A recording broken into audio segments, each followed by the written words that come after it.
حضرت عمر فاروق رضی اللہ تعالیٰ عنہ نے نا جب بدر والوں کو تحفے دینے شروع کیے نا تو شاہ ولی اللہ صاحب لکھتے ہیں کہ ان کی خدمتیں زیادہ تھی نا جو بدر سے جنگ کرتے آ رہے تھے تو سب کو 1000 دیے، اپنا بیٹا بھی شامل تھا، انہیں بھی 1000 دینار دیا، پر امام حسن حسین آئے تو 2-2000 دینار دیے، 2-2000 دینار۔ حضرت عبداللہ ابن عمر نے گھر جا کے اماں کو شکایت کی کہ اماں میں تو نبی پاک کے زمانے میں جہاد کرتا تھا اور حسن حسین تو بچے تھے، مدینہ شریف کی گلیوں میں کھیلا کرتے تھے، پر میرے ابا جی مجھے سنگل دیتے ہیں، انہیں ڈبل دیتے ہیں۔ اماں کہنے لگی پتر اگر تیرے ابا کا موڈ ٹھیک ہوا تو بات کروں گی، ورنہ مجھ سے نہ امید رکھنا کہ عمر سے بات کروں۔ شام کو سیدنا فاروق اعظم رضی اللہ تعالیٰ عنہ تشریف لائے تو آپ کی اہلیہ نے نا موڈ اچھا دیکھا تو جناب عمر فاروق رضی اللہ تعالیٰ عنہ کی خدمت میں کہنے لگے چھوٹی سی بات کرنی تھی، بچوں کو پیار ہوتا ہے وہ محبت کے ساتھ کچھ باتیں کر دیتے ہیں، آپ کا شہزادہ کہتا ہے کہ آپ حسن حسین کو ڈبل دیتے ہیں اور مجھے سنگل دیتے ہیں۔ جناب فاروق اعظم اسی وقت فرمانے لگے بلاؤ عبداللہ کو، بلاؤ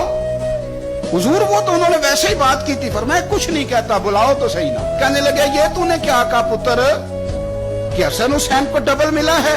فرمایا تیری خالہ کا نام بھی زینب ہے، کیا تیری ماں کا نام بھی فاطمہ الزہرا ہے؟ تیرے باپ کا نام بھی علی المرتضیٰ ہے؟ کیا تیری نانی بھی خدیجہ ہے؟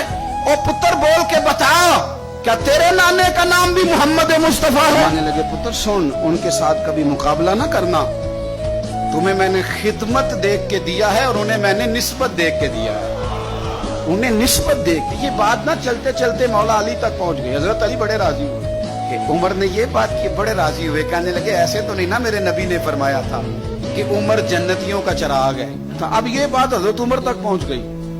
تو حضرت عمر مولا علی سے ملنے آگے، کہنے لگے آپ نے کہا ہے کہ میں جنتیوں کا چراغ ہوں؟ تو حضرت علی المرتضیٰ کہنے لگے میں نے کہا نہیں، میں نے حضور سے سن کے کہا ہے۔ تو حضرت عمر فاروق کہنے لگے پھر ذرا نا اپنی گارنٹی کے ساتھ مجھے یہ لکھ کے دے دیں، یعنی اپنی گارنٹی کے ساتھ، آپ گارنٹی کے ساتھ لکھ کے دے دیں۔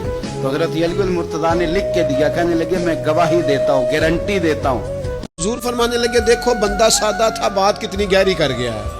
امام غزالی فرماتے بدو تھا، سادہ بندہ تھا، نبی پاک کی بارگاہ میں آیا، اچانک سلام لی اور پتہ کیا کہتا ہے؟ کہتا ہے یا رسول اللہ صلی اللہ تعالیٰ علیہ وسلم قیامت والے دن حساب کس نے لینا ہے؟ تو محبوب کریم نے نظر مبارک اٹھائی اور زیر لب حضور بھی مسکرائے، فرمایا حساب اللہ تعالیٰ نے لینا ہے۔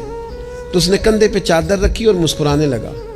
تو حضور فرمانے لگے تم کیوں مسکرا رہا ہے؟ کہنے لگے یا رسول اللہ پھر خیر ہے اگر اللہ نے لینا ہے تو محبوب فرمانے لگے کیا مانا؟ کہنے لگے محبوب کریم جب غالب آتا ہے نا تو پھر معاف ہی کرتا ہے۔ کریم جب غالب آتا ہے نا، اس نے جب غالب آنا ہے نا، کسی بزرگ سے کسی نے کہا تھا کہ بطور مثال پوچھتا ہوں اگر آپ کا حساب قیامت کے دن آپ کے ماں باپ کے ذمے رکھا جائے، تو بزرگ کہنے لگے نہیں نہیں، رب بھی ٹھیک ہے، میرا مالک ماں باپ سے زیادہ پیار کرتا ہے۔